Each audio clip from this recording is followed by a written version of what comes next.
बिस्मिल्लाहिर्रहमानिर्रहीम। अस्सलाम वालेकुम। मैं हूं फ़हीम अख्तर, एक नए व्लॉग के साथ हाजिर खिदमत हूं। नाज़रीन, आइनी तरमीम, SCO कॉन्फ्रेंस और पाकिस्तान की जो मौजूदा सियासी सूरत हाल है, ये अब इसका फाइनल राउंड शुरू हो चुका है। हुकूमत ने पहले कहा था कि वो SCO कॉन्फ्रेंस के दौरान कोई आइनी तरमीम की हरकत नहीं करेगी या फिर इसकी मंजूरी के हवाले से बातचीत नहीं करेगी, लेकिन हम देख रहे हैं कि SCO कॉन्फ्रेंस के पैरेलल सियासी एक्टिविटीज़ भी शुरू हो चुकी हैं और आइनी तरमीम से मुतालिक जो मामलात हैं वो भी जारी हैं। तो इसका मतलब ये है कि जो तहरीक इंसाफ ने एहतजाज मुलतवी किया था, वो ठीक नहीं किया था। तहरीक इंसाफ के साथ तकरीबन धोखा हो चुका है और इस धोखे में तहरीक इंसाफ की जो लीडरशिप है, वज़ीर आला अली अमीन खान गंडापुर हैं, वो भी बराबर के शरीक हैं। SCO कॉन्फ्रेंस के साथ ही अब वफाकी हुकूमत ने यह प्लान किया है कि कल जो पार्लिमानी कमेटी है आइनी तरमीम के हवाले से, उसका इजलास जो है वो तलब कर लिया गया है। खुर्शीद शाह इस इजलास की सदारत करेंगे। ये इजलास कल शाम 4 बजे होगा। इस इजलास में जो मसवदे हैं आइनी तरमीम से मुतालिक, वो पेश किए जाएंगे और उसकी मंजूरी ली जाएगी। सेनेट और कौमी असम्बली के इजलास भी 17 अक्टूबर को बुलाने का प्लान किया गया है। अब से कुछ देर बाद बाज़ाब्ता तौर पर इनको तलब कर लिया जाएगा। लेकिन क्या हुकूमत के पास नंबर पूरे हैं? पीपल्स पार्टी JUI के दरमियान क्या बातचीत चल रही है? मौलाना फजलुर रहमान को क्या राम कर लिया गया है या फिर मौलाना फजलुर रहमान की पोजीशन वही बरकरार है? तहरीक इंसाफ का कौन सा सेनेट का मेंबर और कौन से रुकने कौमी असम्बली इस वक्त राब्ते में नहीं है? इन तमाम तर चीज़ों के ऊपर आपसे गुफ्तगू करेंगे और क्या आइनी तरमीम पास हो जाएगी या फिर नहीं होगी, इस हवाले से गुफ्तगू करेंगे। आगाज़ करते हैं हुकूमत के दोहरे मेयार की। मैंने समी साहब के साथ प्रोग्राम किया था, उसमें मैंने ये बात की थी समी इब्राहिम साहब के साथ 66 न्यूज़ के लिए कि हुकूमत का तो कोई मेयार बुनियादी तौर पर है ही नहीं, लेकिन फिर भी जो उनका दोहरा मेयार है वो हर मौके के ऊपर एक्सपोज हो रहा है। एक ऐसे मौके के ऊपर जब पाकिस्तान में SCO कॉन्फ्रेंस हो रही है और हुकूमती पॉइंट ऑफ व्यू ये है कि ये पाकिस्तान के लिए एक बड़ा मौका है। अब इस मौके को ख़राब करने के लिए, इसको सियासी मकासद के लिए इस्तेमाल करने के लिए जो हुकूमत कोशिशें कर रही है, वो आपके सामने है। SCO कॉन्फ्रेंस के होते हुए, यानी कि जब SCO कॉन्फ्रेंस जारी होगी, उस दौरान कौमी असम्बली की या फिर पार्लिमान की जो कमेटी है, जो 26वीं आइनी तरमीम जिसमें मसवदा पेश किया गया है, ये बेसिकली ये लेजिस्लेशन के लिए तो नहीं थी। ये जो अरकान असम्बली को पार्लियामेंट से गिरफ्तार किया गया था, ये उसके लिए थी और उसके जो इस्तेहकाक से मुतालिक मामला हैं उनके लिए थी। लेकिन अब इसमें मसवदा पेश किया जा रहा है और उसकी मंजूरी जो कल है वो एक्सपेक्टेड है। खुर्शीद शाह साहब पीपल्स पार्टी के सीनियर रहनुमा हैं, वो इस इजलास को चेयर करेंगे और जो मसवदा है वो कल मंजूरी के लिए पेश किया जाएगा। इम्कान ये है कि शायद तहरीक इंसाफ कल के इजलास का बाइकआउट करे। इसके साथ साथ पहले ये इजलास 17 को बुलाया गया था। इसके साथ साथ पीपल्स पार्टी की डिमांड के ऊपर कौमी असम्बली और सेनेट के जो इजलास हैं वो 17 अक्टूबर को बुलाए जा रहे हैं और ये कहा जा रहा है कि पहले सेनेट से इसकी जो है वो मंजूरी ली जाएगी। और क्या इससे सवाल ये पैदा होते हैं कि क्या कौमी असम्बली और सेनेट में हुकूमत के पास नंबर पूरे हो चुके हैं? तो अभी तक की ताज़ा तरीन इतलात के मुताबिक हुकूमत के पास नंबर पूरे नहीं हैं। अभी तक की ताज़ा तरीन इतलात के मुताबिक कौमी असम्बली से कम 6 से 7 मेंबर्स शॉर्ट हैं, वो कम हैं, और सेनेट से भी कम 2 से 3 मेंबर्स जो हैं वो पूरे नहीं हो पा रहे हैं। भरपूर कोशिशें की जा रही हैं। फाइनल राउंड मैंने इसलिए कहा है कि अब जो टारगेट है वो किसी और इदारे के एक विंग को दे दिया गया है। आप समझ गए होंगे किस इदारे के विंग को दिया गया है, और उनकी जानिब से अरकान सेनेट और मेंबरान कौमी असम्बली जो अपोजिशन से उनका ताल्लुक है, उनके ऊपर शदीद दबाव डाला जा रहा है।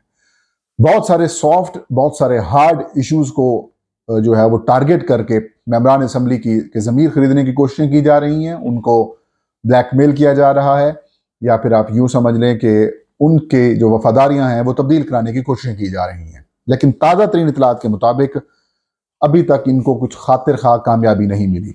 अब आप सोच रहे होंगे कि तहरीक इंसाफ के कौन से ऐसे लोग हैं जो PTI के साथ राब्ते में नहीं हैं और वो क्या ये गुल खिला सकते हैं कि उनको हुकूमत ने अपने मामले में रख लिया हो। कुछ ऐसी इतलात सामने आ रही हैं जो कि पीटीआई के पॉइंट ऑफ व्यू से बड़ी कंसर्निंग हो सकती हैं। सेनेट में तहरीक इंसाफ के जो 2 सेनेटर्स हैं, उनसे तहरीक इंसाफ का ज़राए का ये बताना है कि राब्ता नहीं हो पा रहा।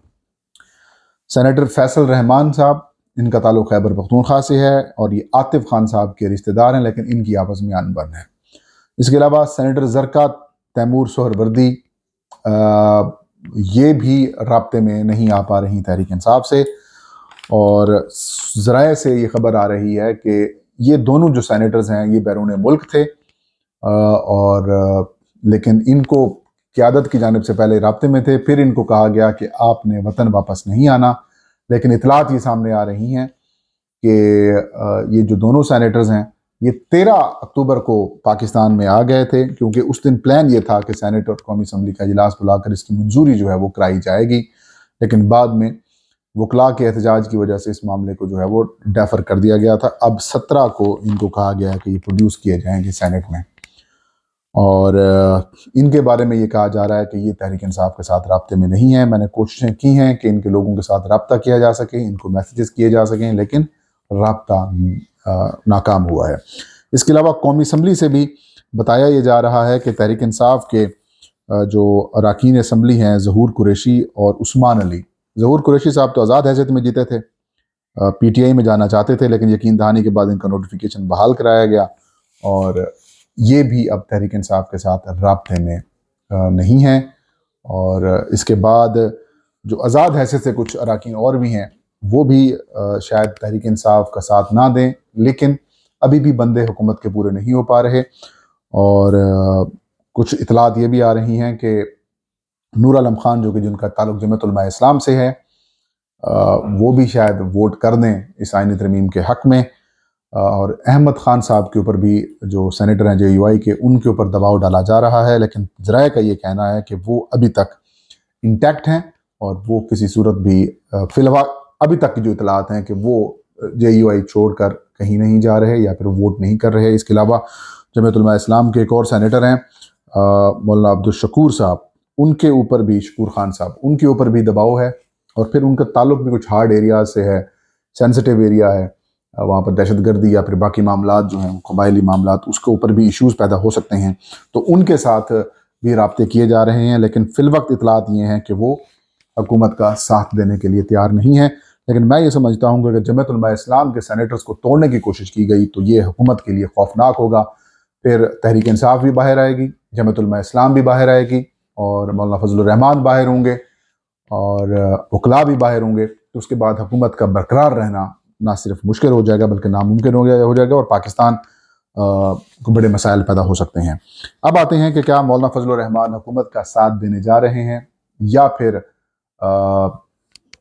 ये कहानी बनाई जा रही है कि इस आईनी तरमीम का मसवदा हम पेश कर दें ताकि हम अपनी तरफ से पूरी कोशिश करें, और अगर वो डिसअप्रूव हो जाता है तो फिर कोशिश जो है, अटैम्प्ट जो है, वो नाकाम हो जाएगी, तो इसमें हम बरियोजिमा हो जाएंगे। लेकिन दोनों सूरतों में हुकूमत फंसी हुई है, सख्त प्रेशर में है। एक्सटेंशन चाहिए, किसको चाहिए आपको भी पता है, कहाँ से चाहिए आपको भी पता है, कितने साल के लिए चाहिए सबको पता है, हिडन मकासद क्या हैं वो भी आप तब तक आ चुके हैं। मौलाना फजलुर रहमान से बिलावल भुट्टो जरदारी ने मुलाकात की। कल नवाज शरीफ साहब ज़ोहराना या इशाया देंगे मौलाना साहब और बिलावल साहब के एजाज़ में, और क्या मौलाना फजलुर रहमान मान गए हैं या फिर उनको सपोर्ट करने जा रहे हैं। तो इतलात ये हैं कि मौलाना फजलुर रहमान अभी तक हुकूमत के या पीपल्स पार्टी के किसी मसवदे के ऊपर एग्री नहीं हुए।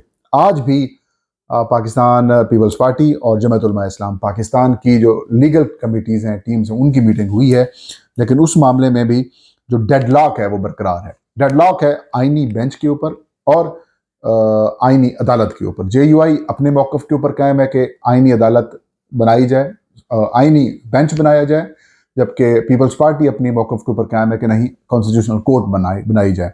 तो अब ये डिसाइड किया गया कि जो डेडलॉक है उसका खात्मा लीडरशिप पे छोड़ देते हैं, लीडरशिप जो डिसाइड करेगी फिर हम वही कर देंगे।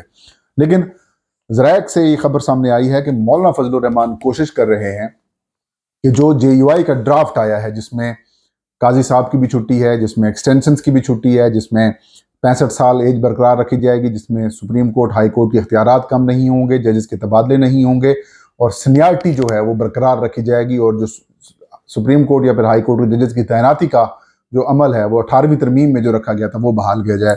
तो कोशिश ये है कि मौलाना फजलुर रहमान मुस्लिम लीग नून और पीपल्स पार्टी को अपने मसवदे के ऊपर जो है वो मनाएं। और उसके बाद परसों पाकिस्तान तहरीक इंसाफ के साथ इनकी मुलाकात तय पाई है। तो अब देखते हैं, तमाम तर जो नज़रें हैं वो मौलाना फजलुर रहमान के ऊपर हैं, जमीयत उलमा इस्लाम के ऊपर हैं और पाकिस्तान तहरीक इंसाफ के ऊपर हैं। हुकूमत को जाहिर है इन्होंने इस जो SCO कॉन्फ्रेंस है इसकी आड़ ली है, इसका साया लिया है ताकि वो अपने मकासद हासिल कर सकें, अपोजिशन का कोई प्रेशर ना हो और जो ताकतवर इदारे हैं उनको फ्री हैंड मिल जाए और वो लोगों को तोड़ सकें। लेकिन फिल वक्त कामयाबी नहीं मिल पा रही, ना तो कौमी असम्बली में नंबर पूरे हो पा रहे हैं, ना ही सेनेट में नंबर पूरे हो पा रहे हैं। और इसमें सारा दारोमदार जमीयत उलमा इस्लाम के 8 अरकान असम्बली और 5 जो सेनेटर्स हैं उनके ऊपर है। हुकूमत का प्लान ये है कि यूसुफ रज़ा गिलानी साहब का वोट जो है काउंट करवाया जाए, और रूल्स जो कहते हैं कि वो यूसुफ रज़ा गिलानी साहब वोट नहीं कर सकते, तो रूल्स, यहाँ आइन की परवाह नहीं की जा रही, तो यहाँ पे रूल्स की कौन पूछेगा। लेट्स सी, कल बड़ा अहम और बड़ा दिन है। अल्लाह खैर करे पाकिस्तान के लिए, पाकिस्तानियों के लिए। ये था आज का व्लॉग, मुझे इजाज़त दीजिए। अल्लाह हाफिज़।